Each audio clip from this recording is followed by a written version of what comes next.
당신도 혹시 그런 사람 주변에 있지 않나요? 늘 웃고 남 도와주기 바쁘고 노라는 단어를 입에 달고 살지 못하는 사람. 착하다는 소리를 귀에 못이 박히게 듣는 그 친구. 그런데 이 영상을 보고 계신 여러분께 충격적인 진실을 하나 알려드려야겠습니다. 2024년 대한민국 우울증 환자가 110만 명을 돌파했습니다. 역대 최대치입니다. 5년 전인 2020년에 83만 명이었던 것이 33% 급증했어요. 그런데 여기서 더 놀라운 건 상담실을 찾는 우울증 환자들에게는 공통점이 하나 있다는 겁니다. 놀랍게도 그들은 하나같이 너무나 착한 사람이라는 거죠. 역설적이지 않나요? 남들에게는 천사 같은 당신이 왜 스스로에게는 가장 잔인한 가해자가 되어버린 걸까요? 오늘 이 영상에서는 당신의 착함 속에 숨겨진 우울증의 진짜 정체를 낱낱이 파헤쳐 보겠습니다. 끝까지 보시면 당신 주변의 그 착한 친구가 왜 그렇게 힘들어했는지, 혹은 당신 자신이 왜 이렇게 지쳐가는지 정확히 알게 되실 겁니다. 자, 먼저 숫자로 보는 충격적인 현실부터 시작하죠. 2025년 국정감사 자료에 따르면 최근 5년간 우울증으로 진료받은 환자가 무려 490만 명에 달합니다. 그런데 이것보다 더 심각한 건 10대 발병률이 84%나 증가했다는 겁니다. 10대 미만 아동은 5년 새 무려 2배 이상 늘었어요. 보건복지부의 2024년 국민정신건강조사 결과는 더 무섭습니다. 지난 1년간 정신건강 문제를 경험한 비율이 73.6%예요. 10명 중 7명이 정신적으로 힘들어하고 있다는 얘기입니다. 특히 심각한 스트레스를 겪은 사람이 46.3%로 2년 전보다 10%나 증가했습니다. 그런데 여기서 핵심 질문 하나 던져보죠. 이 사람들 정말 나쁜 사람들인가요? 남을 괴롭히고 이기적으로 살았던 사람들인가요? 아닙니다. 오히려 정반대입니다. 심리학자 가토 다이조가 쓴 착한 아이의 비극이라는 책에서 이미 30년 전에 경고했습니다. 착한 아이는 결국 불안으로부터 도망치다가 우울증에 걸린다고요. 2024년 우리는 이 예언이 현실이 되는 걸 목격하고 있습니다. 그렇다면 대체 왜 착한 사람이 우울증에 걸리는 걸까요? 첫 번째 이유, 분노의 화살촉이 자기 자신을 향할 때입니다. 인간이라면 누구나 화가 납니다. 이건 본능이에요. 누군가 당신을 무시하고 당신의 시간을 함부로 소비하고 당신을 도구처럼 사용할 때 당신의 뇌에서는 자동으로 분노가 생성됩니다. 이건 뇌의 편도체가 작동하는 지극히 정상적인 반응입니다. 그런데 착한 사람은 이 분노를 밖으로 표출하지 못합니다. 왜냐고요? 화를 내는 순간 자신이 나쁜 사람이 될까봐 두렵거든요. 착한 사람에게 화는 패배이고 악함이고 미성숙의 증거입니다. 그래서 참습니다. 또 참습니다. 계속 참습니다. 여기서 놀라운 심리학적 진실 하나 알려드리죠. 밖으로 분출되지 못한 분노는 절대 증발하지 않습니다. 에너지 보존의 법칙처럼요. 그 분노는 독이 되어 당신의 심장으로, 당신의 뇌로, 당신의 영혼 깊숙한 곳으로 스며듭니다. 프로이트가 말한 우울증은 내면으로 향한 공격성이다라는 말 들어보셨나요? 남에게 못하는 욕을 자기 자신에게 퍼붓기 시작하는 순간 우울증은 이미 시작된 겁니다. 왜 나는 이것도 못해? 왜 나는 이렇게 무능해? 왜 나는 거절도 못해? 이런 자책이 쌓이고 쌓여서 결국 나는 가치가 없어라는 절대적 우울로 변합니다. 2024년 우울증 환자 중 20대가 19만 4천 명으로 가장 많습니다.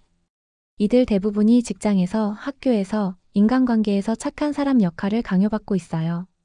선배의 부당한 요구를 거절하지 못하고, 교수의 무리한 과제를 거부하지 못하고, 친구의 일방적인 하소연을 막지 못합니다. 그리고 그 분노는 전부 자기 자신에게로 향합니다. 두 번째 이유, 거절이라는 근육의 퇴화입니다. 여러분, 근육을 안 쓰면 어떻게 되죠? 퇴화합니다. 거절도 근육입니다. 정신적 근육이죠. 착한 사람은 이 근육을 평생 사용하지 않습니다. 그래서 나중에는 거절하고 싶어도 물리적으로 불가능해집니다. 아니요라고 말하지 못하는 것은 배려가 아닙니다. 이건 자기방어 기제의 고장입니다. 심리학에서는 이를 경계선의 붕괴라고 부릅니다. 당신과 타인 사이의 심리적 경계가 무너진 거예요. 흥미로운 사실 하나 알려드리죠. 주변에 착한 사람으로 소문나면 무의식적으로 감정 쓰레기를 버리려는 사람들이 꼬입니다. 이건 진짜입니다. 심리학자들이 연구한 결과예요. 사람들은 본능적으로 안전한 곳에 자기 감정을 토해냅니다.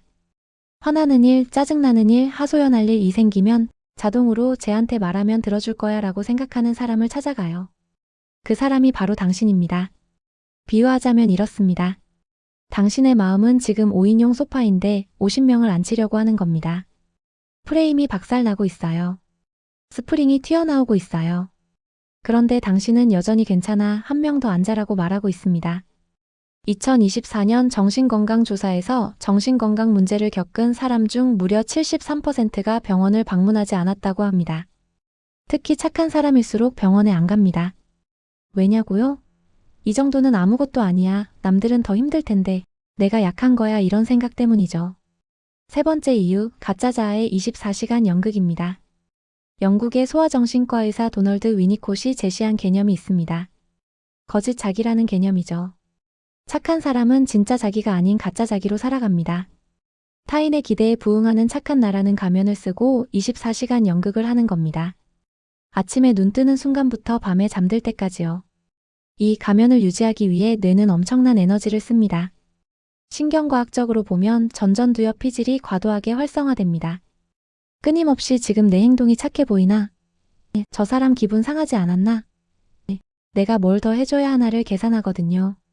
문제는 뇌에도 배터리가 있다는 겁니다. 뇌의 에너지 소비량에는 한계가 있어요.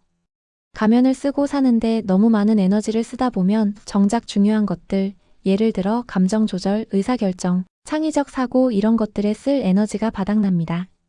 그래서 결국 뇌가 파업을 선언합니다. 그게 바로 우울증의 무기력증입니다. 아침에 일어나고 싶어도 일어날 수 없고, 밥을 먹어야 하는데 먹을 기력이 없고, 샤워를 해야 하는데 욕조에서 나올 힘이 없는 상태.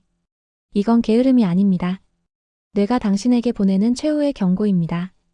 제발 그 가짜 연극 좀 그만해. 나 죽을 것 같아. 이게 뇌가 당신에게 보내는 메시지예요. 2025년 감정노동자 연구에서 스마일 마스크 증후군이라는 개념이 화제가 됐습니다. 겉으로는 웃고 있지만 속으로는 우는 사람들이죠. 서비스업 종사자만의 문제가 아닙니다. 착한 사람은 누구나 감정노동자입니다. 매일 얼굴에 미소 가면을 붙이고 살아가니까요. 네 번째, 당신이 몰랐던 충격적인 진실입니다. 착한 사람이 우울증에 잘 걸리는 또 다른 이유는 바로 착한 사람 콤플렉스의 뿌리가 어린 시절 트라우마에 있기 때문입니다. 가토 다이조의 연구에 따르면 착한 아이 콤플렉스를 지닌 사람들은 대부분 유기불안, 즉 버림받을지 모른다는 공포를 가지고 있습니다. 어릴 때 부모가 권위적이었거나 부모의 사이가 좋지 않았거나 형제자매가 아프거나 집안 형편이 어려웠던 경우가 많죠. 이 아이들은 착하지 않으면 버림받는다는 무의식적 신념을 갖게 됩니다. 그래서 자신의 감정, 자신의 욕구, 자신의 목소리를 억압합니다. 부모님을 실망시키지 않기 위해서요. 그리고 이 패턴은 성인이 되어서도 그대로 이어집니다. 직장 상사, 연인, 친구 관계에서도 똑같은 패턴이 반복됩니다. 거절하면 나를 싫어할 거야. 화내면 관계가 끊어질 거야. 내 의견을 말하면 이상한 사람으로 보일 거야. 이 공포가 당신을 지배합니다. 2024년 심리상담 통계를 보면 상담실을 찾는 20, 30대 중 60% 이상이 부모와의 관계 문제를 호소합니다. 부모님이 나를 있는 그대로 인정해주지 않았다. 항상 착한 아이여야 했다. 내 감정은 중요하지 않았다는 이야기들이죠. 에리 프롬은 이런 부모를 두고 악질적이라고까지 표현했습니다. 겉으로는 욕심 없이 헌신적으로 사랑한다고 하지만 실제로는 아이에게 부모를 실망시키지 말라는 의무를 부여하는 자기중심적이고 착취적인 태도라는 거죠. 그렇다면 어떻게 해야 할까요? 이제는 좀 이기적으로 살라는 뻔한 말 대신 제가 실제로 도움이 되는 해결책을 알려드리겠습니다. 첫 번째, 미움받을 용기가 아니라 미움줄 용기를 가지세요. 아들러의 미움받을 용기는 이미 많이들 알고 계시죠. 하지만 착한 사람에게 더 필요한 건 다른 겁니다. 바로 누군가를 미워해도 괜찮다고 스스로에게 허락하는 용기입니다. 당신을 함부로 대한 사람, 당신의 시간을 낭비한 사람, 당신의 친절을 당연하게 여긴 사람. 그들을 미워해도 됩니다. 속으로라도요. 이건 나쁜 게 아닙니다. 이건 당신이 살아있다는 증거예요. 심리학에서는 이를 건강한 공격성이라고 부릅니다. 자기를 지키기 위한 본능적인 반응이죠. 이 감정을 억압하지 마세요. 일기장에 써보세요. 오늘 아무개가 나한테 이런 짓을 했다. 진짜 화났다. 미웠다. 이렇게요. 두 번째, 하루에 한 번 작은 거절을 연습하세요. 거절 근육을 키워야 합니다. 처음부터 큰 거절은 어렵습니다. 작게 시작하세요. 오늘 야근 가능해? 오늘은 미리 약속이 있어서 어려울 것 같아요. 이거 좀 도와줄 수 있어? 지금은 제 일이 밀려서 어려울 것 같은데 나중에 가능할까요? 점심 뭐 먹을래? 저는 오늘 이거 먹고 싶어요. 이렇게 작은 거절부터 시작하세요. 처음에는 가슴이 두근거리고 불안할 겁니다. 그래도 괜찮습니다. 그게 정상이에요. 거절 근육을 처음 쓰는 거니까요. 세 번째, 착한 사람 대신 명확한 사람이 되세요. 착함의 진짜 정의는 무조건 수용이 아닙니다. 명확하게 자기 의견을 말하면서도 상대를 존중하는 게 진짜 착함입니다. 미안한데 이건 내가 할 수 없을 것 같아. 대신 이런 방법은 어때? 내 마음은 이해하지만 지금 나도 힘든 상황이라 도와주기 어려워. 그건 내 생각과는 달라. 난 이렇게 생각해. 이렇게 명확하게 말하는 게 관계를 망치는 게 아닙니다. 오히려 건강하게 만듭니다. 진짜 친구라면 당신의 솔직함을 존중할 겁니다. 네 번째, 내 안의 나쁜 마음도 내 자식처럼 안아주세요. 당신 안에는 착한 마음만 있는 게 아닙니다. 질투, 분노, 욕심, 게으름, 이기심. 이런 것들도 다 있어요. 그리고 그게 정상입니다. 심리학자 칼 융은 그림자라는 개념을 제시했습니다. 우리 안에 있지만 인정하고 싶지 않은 어두운 면들이죠. 착한 사람은 이 그림자를 너무 억압합니다. 그러다 결국 폭발하거나 우울증으로 나타나죠. 내 안의 나쁜 마음을 인정하세요. 아, 나도 화가 나는구나. 나도 질투가 나는구나. 나도 쉬고 싶구나. 이렇게요. 이걸 인정하는 순간 역설적으로 당신은 더 자유로워집니다. 마지막으로 전문가의 도움을 받는 것을 두려워하지 마세요. 2024년 통계에서 정신건강 문제를 겪은 사람 중 73%가 병원을 방문하지 않았다고 했죠. 이건 정말 안타까운 일입니다. 우울증은 뇌의 신경전달물질 불균형으로 생기는 질환입니다. 의지로 해결되지 않습니다. 당뇨병 환자에게 노력해서 인슐린 만들어내라고 안 하잖아요. 우울증도 마찬가지예요. 정신과 상담, 심리치료, 필요하다면 약물치료. 이건 부끄러운 게 아닙니다. 당신이 살기 위해 선택하는 용기입니다. 마지막으로 여러분께 꼭 드리고 싶은 말이 있습니다. 당신이 남들에게 쏟았던 그 따뜻한 친절, 딱 절반만 당신 자신에게 돌려주세요. 아니, 절반도 많습니다. 10%만이라도요. 다른 사람이 힘들어할 때 당신이 해주던 그 다정한 말들, 이제 거울을 보고 당신 자신에게 해주세요. 오늘 하루도 고생했어. 너 정말 잘하고 있어. 조금 쉬어도 괜찮아. 당신은 그럴 자격이 충분히 있습니다. 아니, 자격 이전에 당신은 그게 필요한 사람입니다. 2026년 지금 이 순간에도 110만 명의 우울증 환자가 있습니다. 그들 중 많은 사람이 당신처럼 착한 사람일 겁니다. 이 영상을 보고 있는 당신도 어쩌면 그 중 한 명이거나 곧 그렇게 될 위험에 처한 사람일 수 있습니다. 하지만 이제는 알았잖아요. 착함이 죄가 아니라 자기 자신을 소홀히 하는 게 문제라는 걸요. 오늘부터라도 변화를 시작하세요. 작은 거절 하나, 작은 감정 표현 하나부터요. 이 영상이 도움이 되셨다면 구독과 좋아요 그리고 알림 설정 부탁드립니다. 여러분의 정신 건강을 지키는데 조금이라도 도움이 되는 콘텐츠를 계속 만들어 가겠습니다. 그리고 댓글로 여러분의 이야기를 들려주세요.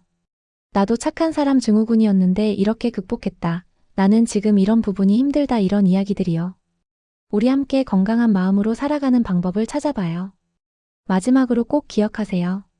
당신은 충분히 소중하고 당신의 감정은 충분히 중요하며 당신은 행복할 자격이 있습니다. 다음 영상에서 또 만나요. 지금까지 마인드 아카이브였습니다. 시청해주셔서 감사합니다. 건강하세요.